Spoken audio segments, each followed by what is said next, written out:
(1967), the summer of love.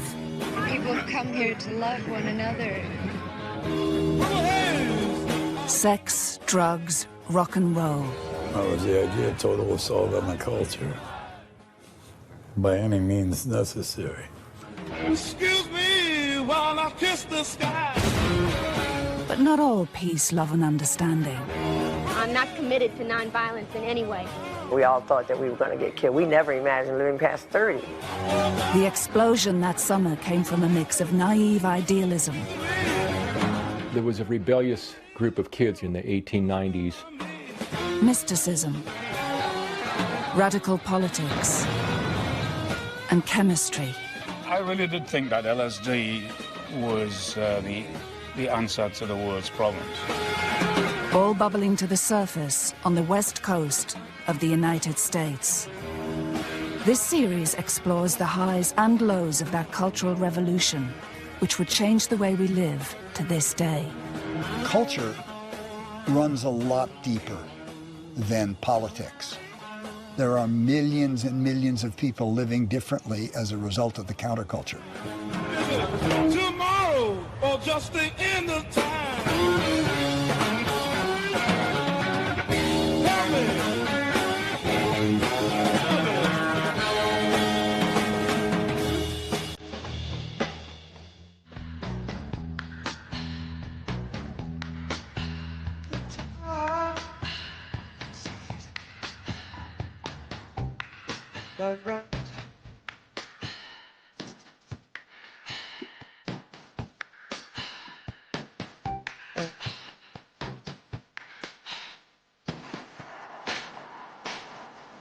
This is the Golden Gate Park in San Francisco.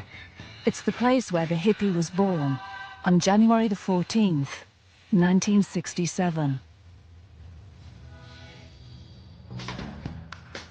San Francisco's underground newspaper put a call out for all strands of what it called the counterculture to gather here for a party like no party in history, a party that would change the world forever.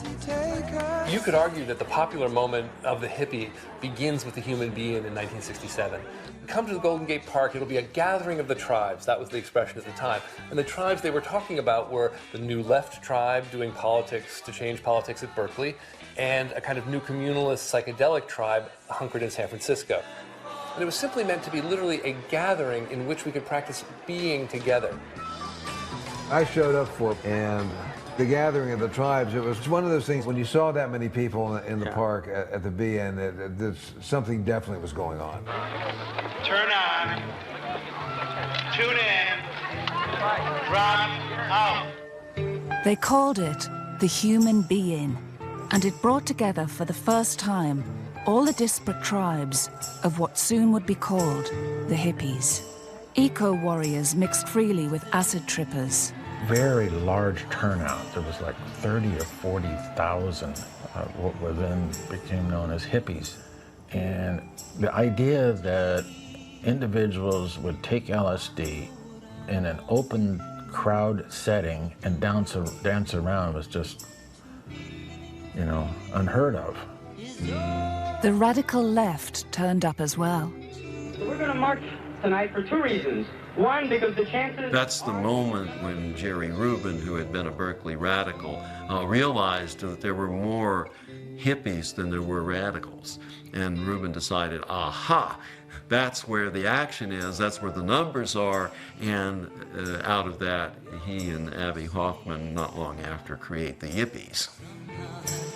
Within a year, Jerry Rubin had formed the hippie anarchist party, the Hippies.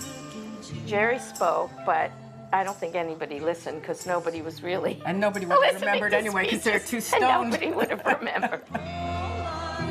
We were there, and we felt already what was going to then become the summer of love in '67 was this really interesting blend of lifestyle preferences, you know, in their various uniforms of whatever tribe they belonged to.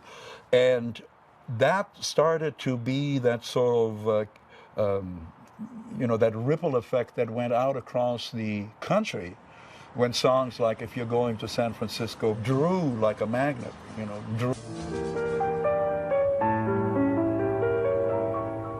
There was a boy,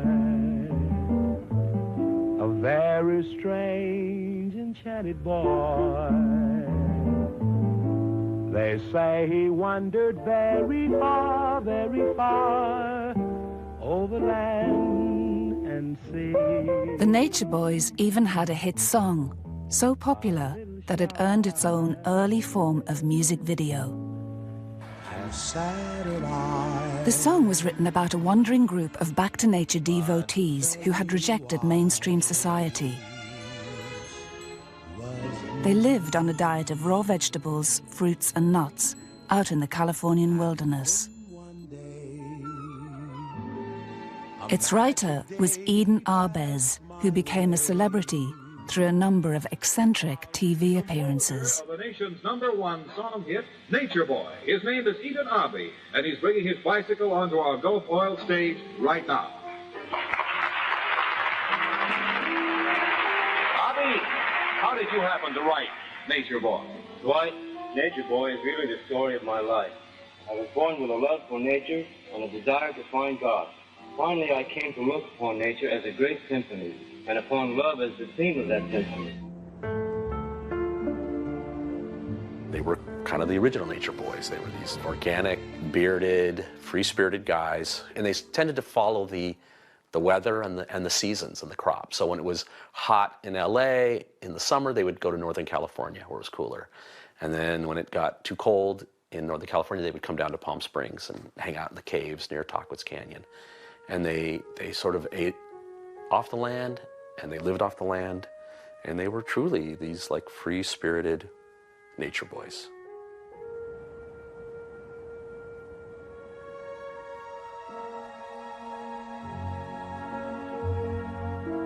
Astonishingly, the group's origins were in Germany. Lebensreform, or life reform, was a back-to-nature cult that had made its way to California in the early 20th century.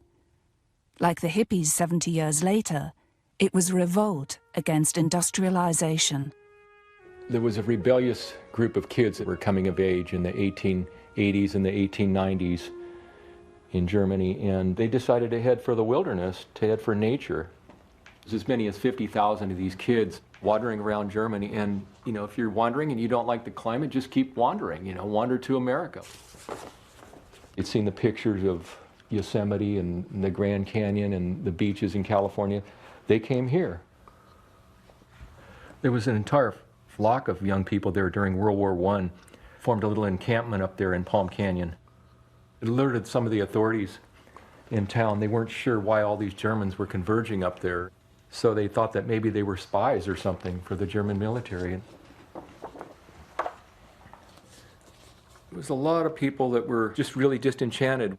Like right now, too. There's a lot of people that are very disenchanted right now, too, that we look at something like that and they say, hey, I think I want to join these people and I want to be a part of what's going on here. This is Rudolph Valentino, the famous film star who died right after this. The visitation of the movie star Rudolph Valentino was symptomatic of the exotic status the wandering nomads had now gained. They had become something of a weird tourist attraction in the Californian desert. Hollywood's courting of the Nature Boys encouraged one of their number, Gypsy Boots, to bring his clean living ideals out of the wilderness, into the heart of the city, and open California's first health food store in 1959. Way before anyone was really even thinking about things like this, my dad opened the Back to Nature Health Hut. Sort of multi-purpose health food restaurant, cabaret. A lot of celebrities showed up. Gloria Swanson, very famous, Liberace, famous people came because it was this crazy, weird little thing that was serving carrot juice and organic rice and things and meals and seaweed, and nobody was doing that. When I look back at my dad's life, it's very clear to me that he was a guy way ahead of his time, and then the times sort of caught up. What started with a few nomads eating berries in the desert had found fertile ground. The West Coast had always been a place for dreamers and explorers. San Francisco was the final frontier. San Francisco was always intrigued by the exotic, and that went really back to gold rush days.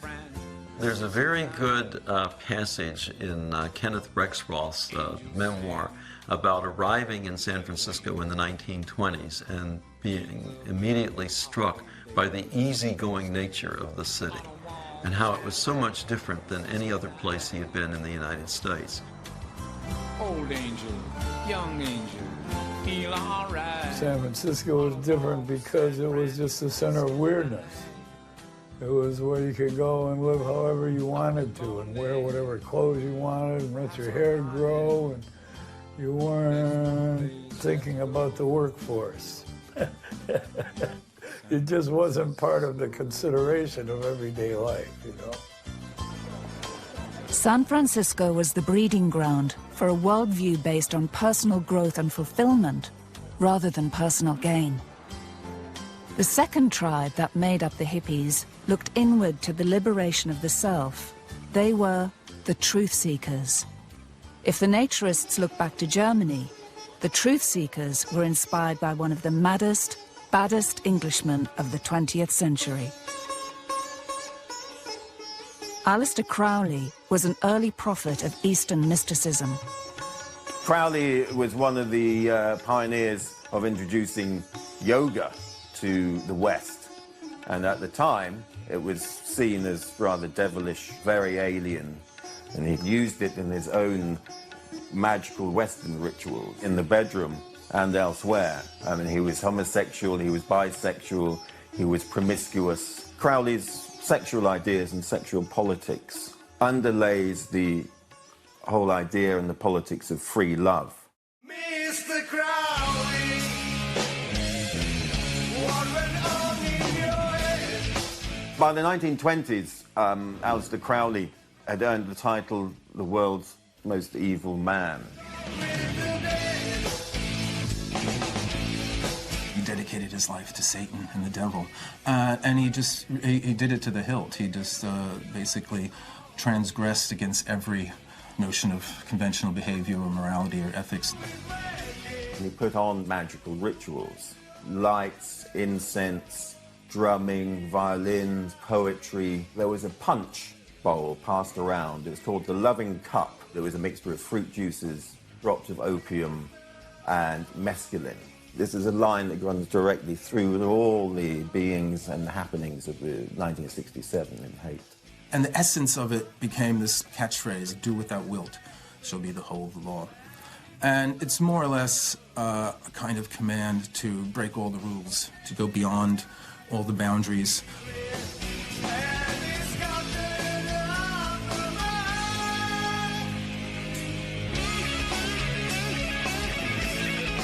Crowley became a kind of icon. He was picked up, like in the rock and roll world.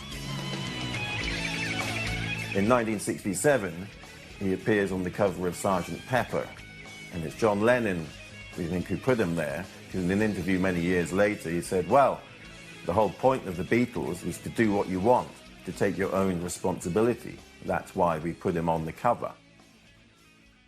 But it was another Englishman on the Sgt. Pepper cover that would bring Crowley's mix of the East and drugs to the West Coast of America, the upper-class writer and philosopher, Aldous Huxley. Crowley and Huxley met in 1930 in Berlin. Crowley in his diaries records fabulous dinners with Huxley, and it was said that he introduced the writer to peyote, to mescaline. By the early 50s, Huxley returned to this idea of mescaline for opening up the inner self to its true nature, and then after that he writes The Doors of Perception, his most influential book. For the truth-seeking tribes of the hippie movement, Aldous Huxley was a guru and a pioneer.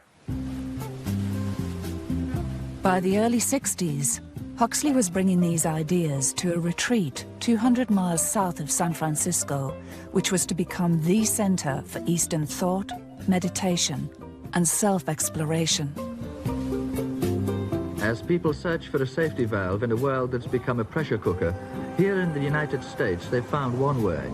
At Esalen on the Pacific coast of California, they're reaching for an odd kind of sanity in an odder, madder world. We started by inviting all our favorite authors to Esalen on this property that my family owned, 2 miles of Big Sur coast. Michael Murphy founded Esalen 10 years ago, graduated in psychology and philosophy, and studied meditation in India. We wanted to open up a worldwide conversation between these great minds, and Arnold Toynbee, the most famous historian in the world, came and lectured to tell us of the great event of the century. Shiva and his divine consort, Parvati, the goddess, and the goddess asks him, "What is the secret of your kind of enlightened consciousness?" And he answers by giving her a list of 118 exercises in consciousness, which will help. Aldous Huxley was lecturing around the United States at that time on the human potential, human potentialities, a tremendous inspiration, but not simply from Eastern philosophy, but from its marriage to an evolutionary vision of human nature. This mix of Eastern philosophy and journeys into the unconscious made his book the Bible of the hippie generation. Jim Morrison of The Doors chose that name, The Doors, because of Huxley's book. And everyone around that time would have read The Doors of Perception. But rather than a serious academic study, the hippies viewed Huxley's barely readable book as a guide on how to get high. And getting high got a whole lot quicker when the hippies discovered a wonder drug called LSD.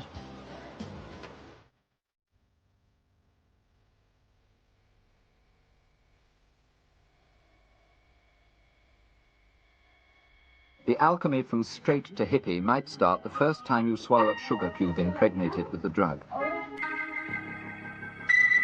Although welcomed by Huxley, LSD appeared to offer the hippie truth seekers the keys to the doors of perception in an instant. I felt. I guess that would be my last time. I just felt. Everything was very emotional. And I could see that I fitted in with all the rest of what was going on in the world.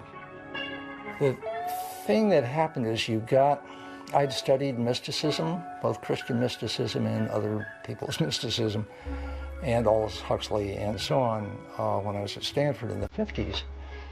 And LSD gives you what a lot of people had to meditate for 10 years in order to have. And it's not enlightenment, but it is a mystical experience.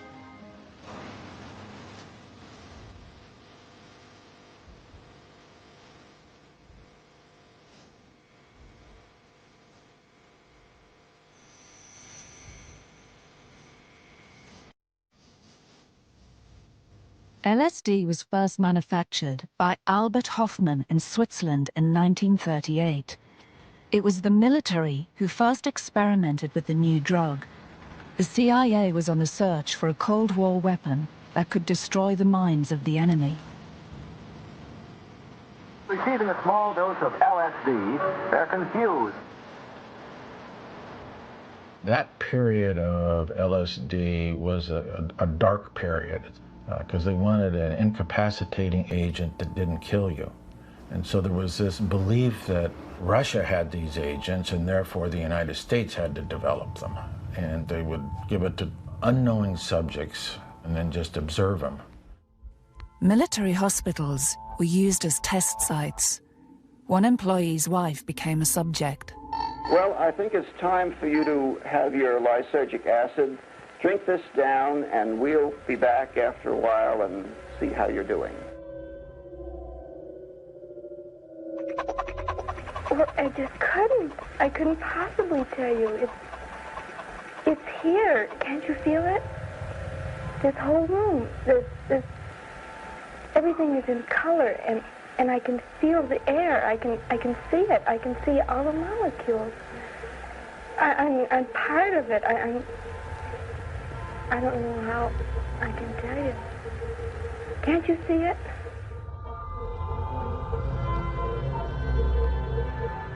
Another such test subject was the writer, Ken Kesey, who had been a night nurse in a mental hospital in San Francisco when the CIA covertly got him to take the drug. And One Flew Over the Cuckoo's Nest was the outcome. I would have never written Cuckoo's Nest without LSD.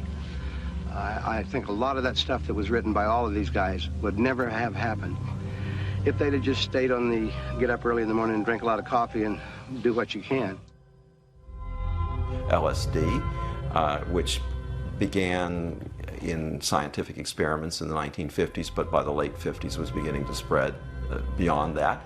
And I suppose most important in this was actually Aldous Huxley in Los Angeles, who was turning on Cary Grant. Cary Grant took over 100 trips of the then legal drug, later saying the effect was startling. In one LSD dream, I imagined myself as a giant penis launching off from Earth like a spaceship. I think it would be extremely good for almost anybody with fixed ideas and with a great certainty about what's what, to take this thing and to realize that the world he has constructed is by no means the only world, that there are these. I was privileged to be given LSD by Aldous, and my sitter was Laura Huxley, his wife. So that was my first experience. It was not my way in to expanded consciousness. Nevertheless, it gave me some sense of what was going on, and then this emerged as one of the great door openers in the culture around us. Hugely life-altering experience. I'd always been interested in whatever religion points to, but I hadn't had a deep personal experience of feeling connected to everything and having whatever I thought of as my identity dissolve and just be part of the pulse of life. For me, once I experienced that, there was no going back. I could never again buy into the notion that I was separate. Like mushrooms, right? They grow underground and they pop up, and what pops up looks like it's separate, but it's not.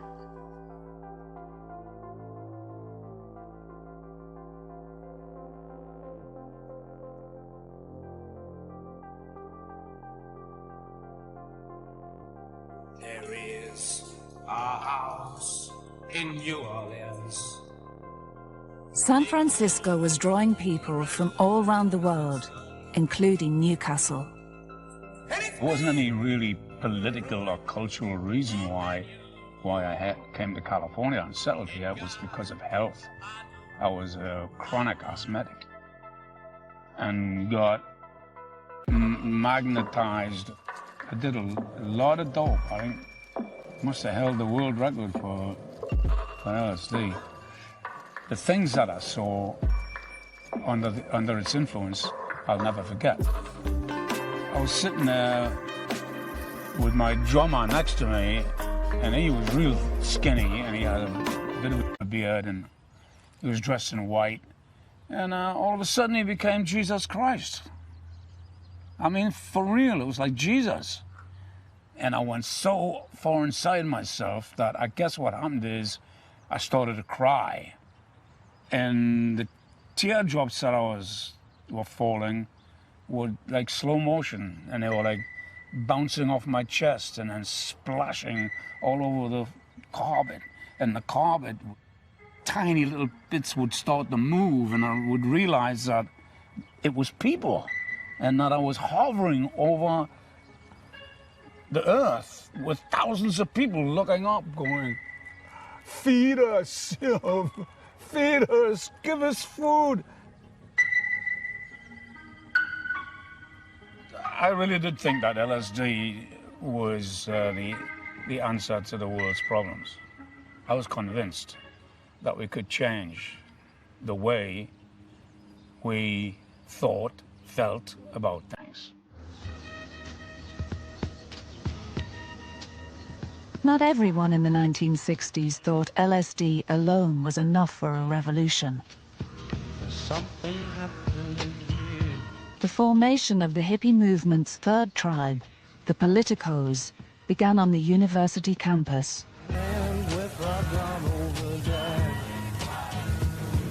Vietnam, civil rights, the country was being torn apart. And the Berkeley campus of the University of California in San Francisco's Bay Area was at the epicenter. Osher Neumann was a political activist in the 1960s and remains one to this day. This mural, it was a monument in Berkeley to that period of ferment and revolutionary enthusiasm. So anti-Vietnam War teach-ins, if the students are coming out homogenized, turned into blockheads, and we have somebody burning his draft card, Third World Strikes, and the Black Panthers. It seemed at the time as if the system was collapsing. So that really, I mean, encapsulates a lot of the spirit that we need now. This generation of young radical students, now known as the New Left, found a political guru based at the University of California. My main topic, as you know, is liberation from the affluent societies. Professor Herbert Marcuse rejected the repressive nature of traditional Soviet communism. In its place, he taught a Marxism that placed a greater emphasis on personal liberty. Because I believe that all dialectic is liberation. Liberation involving the mind and the body. Liberation involving the entire human existence. Herbert was appealing primarily to young people. He realized quite early, I think, that there was a political value and importance in what was going on around him, which was the New Left, this young people and the Cultural Revolution. He did not believe that the traditional working class necessarily was going to be the agent of the revolution. One looked for revolution in people in the margins, students. That, of course, was very appealing to the New Left and to the counterculture that was at that point exploring all of these, non-monogamy and the breaking down of sexual taboos and so on and so forth. You know, when I went to college, women were locked up at 10 o'clock at night, every single night, you know. So there were many local issues about what we were being taught, the truth about history, the truth about Vietnam, and that were agitated students on campus. It was a way of opening up sexuality that was good, that was, you know, against like the repression of the 50s or something, you know, and all the traditional strictures of bourgeois life. Yeah, exactly. Elements. It was free love was complicated. Yeah, especially for women.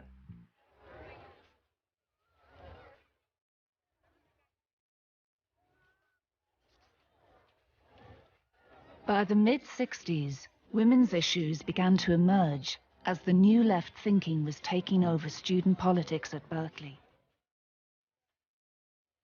Students would gather at the nearby People's Park, which became a meeting point for every new political grouping.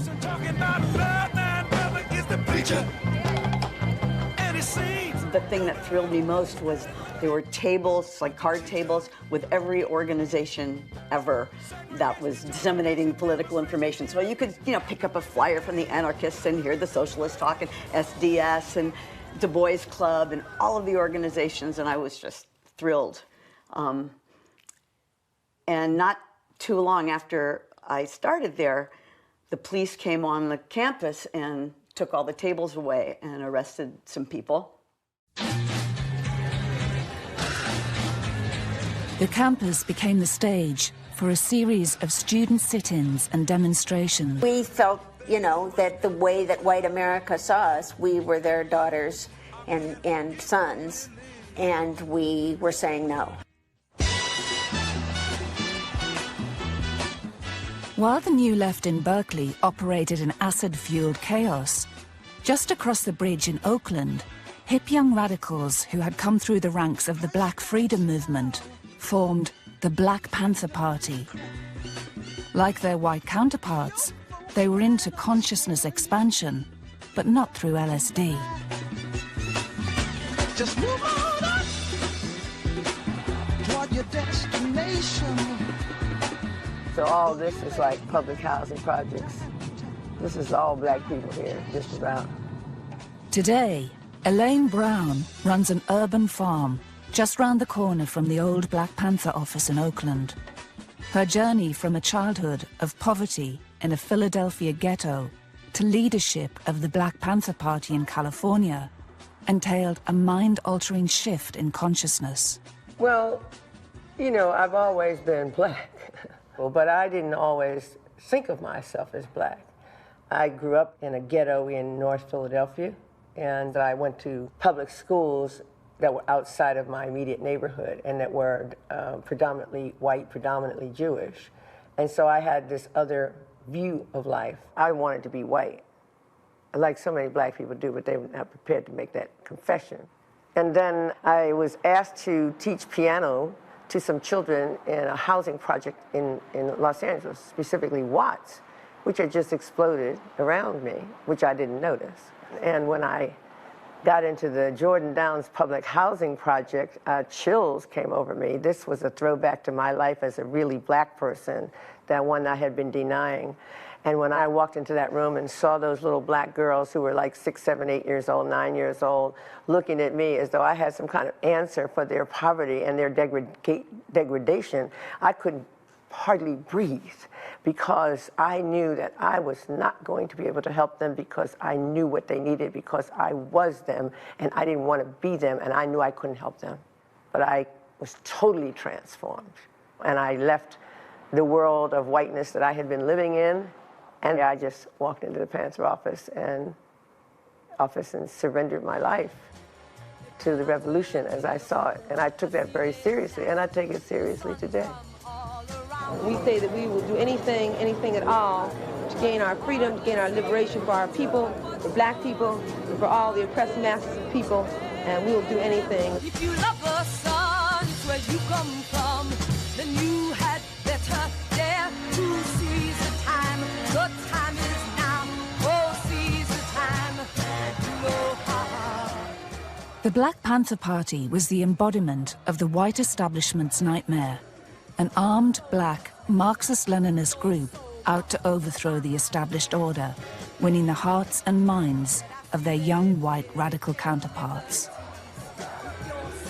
There was consciousness raising, of course, in the black community.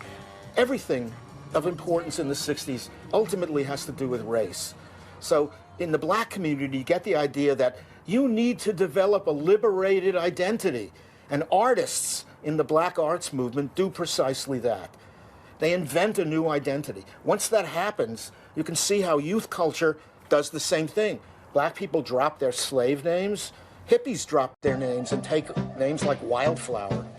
No, it's connected. It motivated, it really cohered us as a group.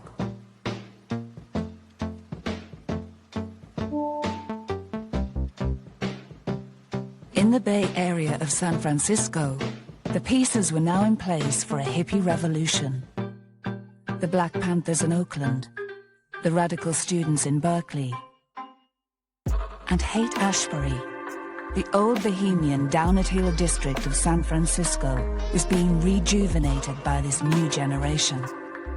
It's a bohemian area.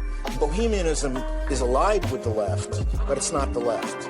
The reason it's not the left is it's cultural.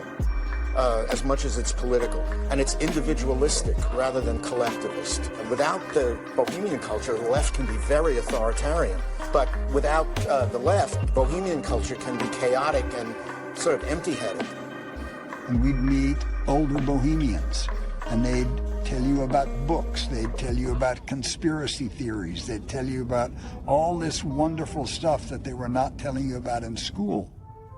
So to me, the trunk line was the beatniks, who were my elders, and folk music, also my elders, leading me out of suburban realities into another world, which was the beginning counterculture to me.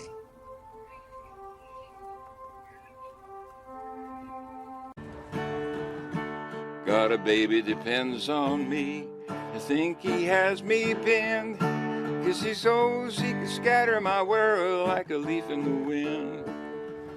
By 1967, the streets of The Hague were a potpourri of health food shops, truth seekers and dreamers, folk music, long hair, and masses of LSD. And I wonder, did the truth just pass me by? Or did it When I just... first landed in San Francisco airport, it was still beatnik. The next time I came, all of a sudden the place was Paisley. It had changed entirely. Pass me by, or did it just not see what was right before my eyes? It was an exodus from everywhere else. And San Francisco, like it always has been, sort of functioned as the fulcrum, you know, the turning point. You know, it's like, whew, you either went right back home or someplace.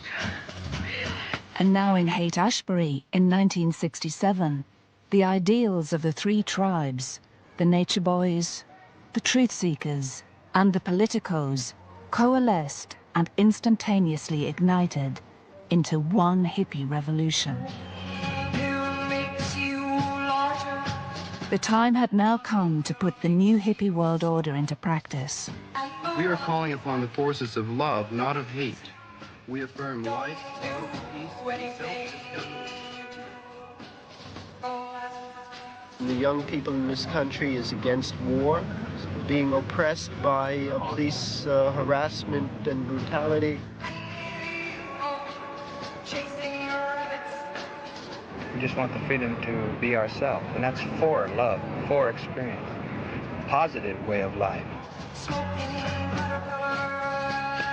Immediate energy from our muscles and Now, last time we had a big hassle here about who is in charge of this house. We don't want a dictator. Nobody's supposed to tell you what to do. People come here to love one another and to be in love with each other. At the center of Haight-Ashbury, there were a group of radical actors and activists called the Diggers, taking their name from a 17th century English anarchist movement who had proposed a society without private property. There were the diggers who gave away food. Their motto was steal from the rich, give to the poor. They were like the Robin Hoods of Haight-Ashbury. We created a free store where we gathered up surplus and last year's goods and throwaways, and everything was free. We would ask the question like, why get a job? Why become an employee so you can make the money to become a consumer when we'll give you the stuff and you can imagine your own life? It was a social experiment. What would happen if you walked into a store where everything was free? What would you do? How would you respond? You know, some people stole. This was a response. One day, there was a woman in the store when I was running it, and I looked at her and I realized she was stealing. So I went up to her and I said, excuse me, you know, you can't really steal in here. And she got really indignant. She said, I'm not stealing. I said, no, I know you're not. You can't steal in a free store. Everything is free here. You just take what you want. You don't have to hide it. She said, it's free? I said, yeah, it's free. She said, then get out of my face. I said, okay. So I got out of her face.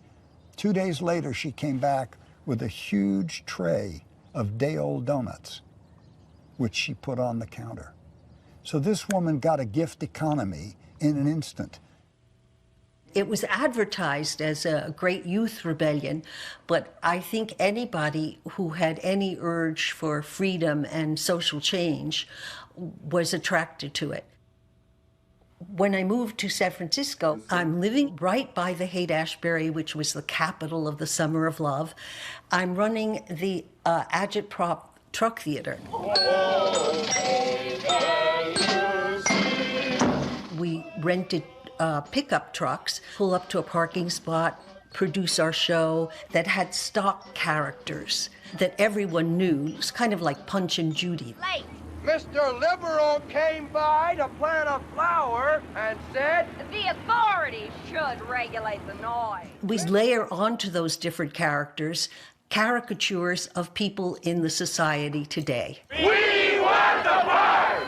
If the police came, we just started up the motor and drove off. It led me to be producing anti-war shows because by that time we recognized that there was a war in Vietnam and that our country was playing a terrible role. I remember Country Joe and the Fish, and he had done the music for some of my anti-war plays.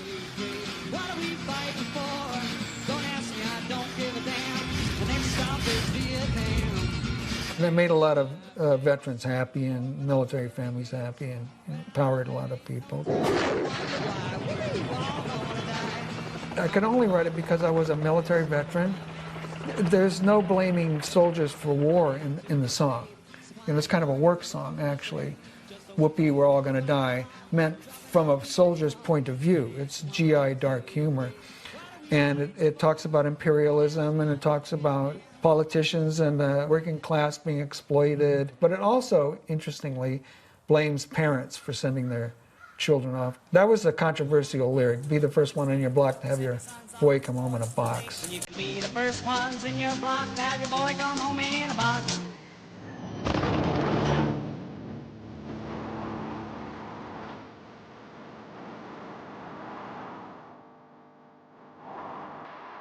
San Francisco was aflame with protest, radical ideas, and acid. The American authorities were horrified and banned LSD. This had little impact, as many budding chemists began manufacturing it on a mass scale. Most notably, Owsley Stanley, a Berkeley College dropout. When I first met Owsley, he had a girlfriend who had been a chemist, majoring in chemistry at UC Berkeley. And when he met her, he drew her in. And then when he met me, he drew me in. So we were a bit of a team. That he set up the whole laboratory as if it were a gift to the gods, and as if the act he was doing was a divine act. And he played special music. And he had us all wear uniforms. We had to gown up and cover our hands and cover our whole body, and even boots on our shoes, and goggles, and there were no lights on. Everything was yellow light. Owsley acid was very pure. He had it tested by an organic chemist at UC Berkeley because Owsley felt that if you had very pure acid and you took it in a conscious way with friends, that you would have a transcendent experience. Acid was the binding agent of the San Francisco hippie scene, but it needed a soundtrack. San Francisco's greatest LSD advocate, the writer Ken Kesey, challenged the scene's house band, the Grateful Dead, to come up with one. Ken Kesey hired Jerry Garcia, who was known as a folk singer, to come up with the perfect kind of music that would go with LSD. And Garcia tried classical music, didn't work, tried jazz, didn't work, tried folk music, didn't work, and then he discovered that a certain type of rock music actually would do this.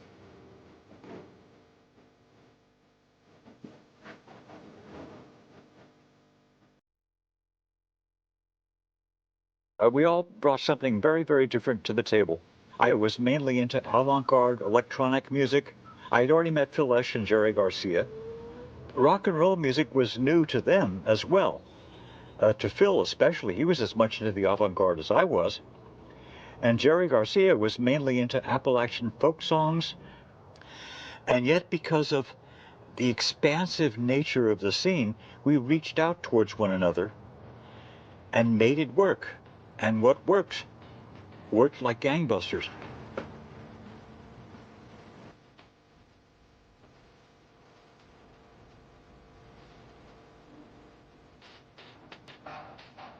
Musically, they formed this great bridge between folk music and improvisational jazz. They certainly benefited from having Jerry Garcia at the head of the band because he just represented the free and easy, acid-loving jam band life that a lot of their followers could certainly rally behind.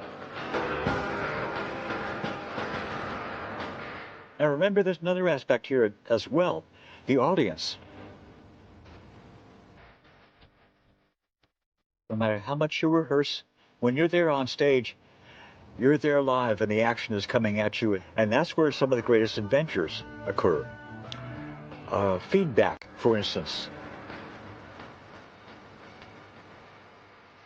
I remember one time at the Avalon where there was a feedback note. I think it was a high E. And I found it on the keyboard. And when the feedback note disappeared, I was still there. And then I played a melody based on that. So I was taking a melody out of the feedback.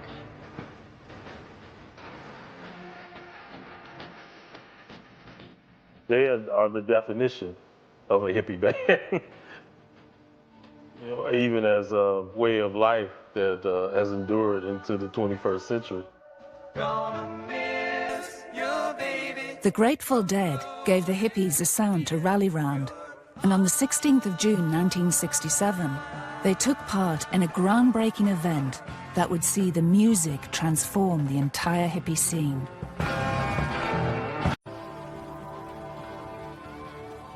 Just 6 short months after their creation, hippies were about to lose their innocence.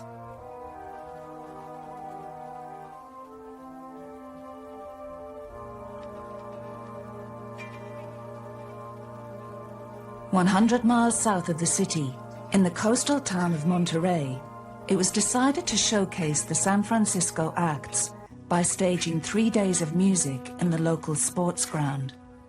This concert was the triumph of the Summer of Love, and with some of the biggest pop acts of the day, like The Who and Jimi Hendrix also performing, the whole world joined the party. Monterey was getting respect from all over the United States and from all over the world, you know. So it was, in my opinion, it was the first one. I don't think there's ever been anything like that before. And then, of course, Penny Baker's movie and all that. We got to see The Who, Jimi Hendrix. Yikes. And what transpired was not just a showcase for San Francisco music, but the first modern rock festival, Monterey Pop. And D.A. Pennebaker's film ensured the festival's place in history.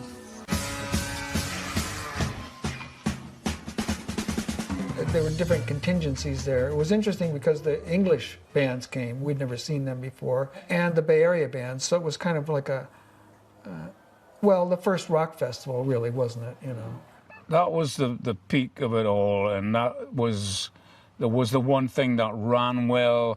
It was the one time that everybody was in love with everybody else. No colors in my life, you know they're turning black. I see people walking by, dressed in their colorful clothes. I see them strolling by, my happiness flows. No more will my We got a respectable round of applause. I was happy. I was happy to have been a part of the event. It was just marvelous. Along with some of the world's biggest bands, many of the top music executives were there, scouting for San Franciscan acts to sign.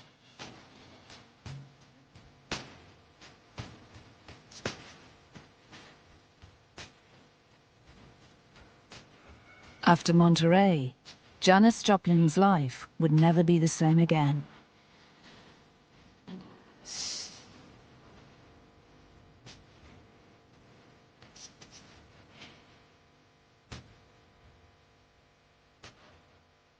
The organizers were trying to showcase the San Francisco sound, and so Janis Joplin really became a superstar and got the record contract with CBS Records as a result of her performances, which are some of the best performances of her entire career at the Monterey Pop Festival.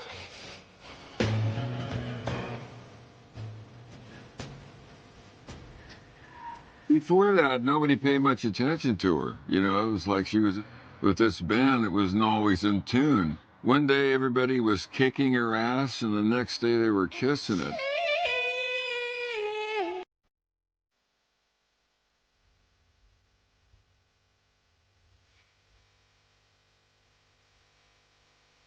Monterey was music and acid and business and fun, and all aspects of the San Francisco hippie revolution were represented there. Even the original nature boy, Gypsy Boots, the pioneering proto-hippie from the 1950s, got the gig as the festival's official gardener, while Owsley, the underground chemist, arrived on site with a batch of acid specially made for the event. We made a batch for Monterey Pop Festival in 1967. And I'd say we'd make 100,000 hits. That was the most we had ever made. Well, I took this new psychedelic that Owsley had invented called STP. So everything was like a Monet painting to me. It was blurred, kind of heightened pastels or something. When we went on stage to play, I was pretty high then. When you see our excerpt of playing Section 43 in the film by Pennybaker, you hear the bass going,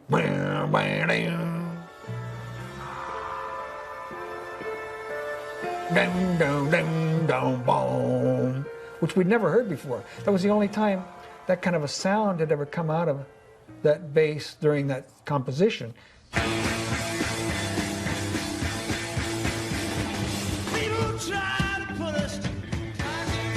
That was the first time I've seen The Who. I couldn't understand why they broke their instruments. That was wacky. The Who smashed up their instruments, kicked the drum kits over, bombs went off, smoke everywhere. People were scared shitless, you know. When Jimmy did, he did virtually the same thing, but it was so different.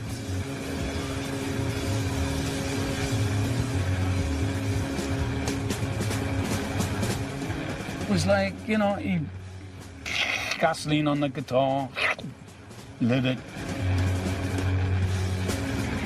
and then down on his knees. It was like, it was a soul sacrifice. And his long, groovy fingers were dancing over the fire and everything. After Monterey, everybody now wanted to go to San Francisco, the coolest city on the planet. But in this moment of triumph, outside forces were already mobilizing to threaten the hippie idyll. Commerce, in the shape of the record companies, was about to enter the Haight-Ashbury potpourri to challenge the hippie ideal of freedom.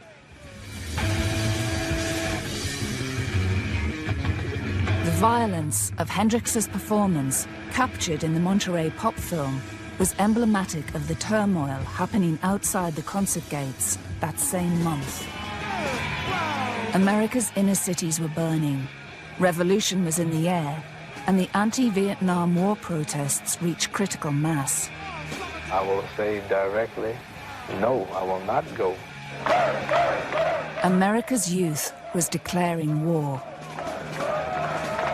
In the next program, we will see how the state fought back. The hippie movement, like any other extreme action on the part of people, it'll die a natural death. And how the dark forces that lay beneath the summer of love broke cover. The atrocities that have yet to surface from women's treatment by the rural hippie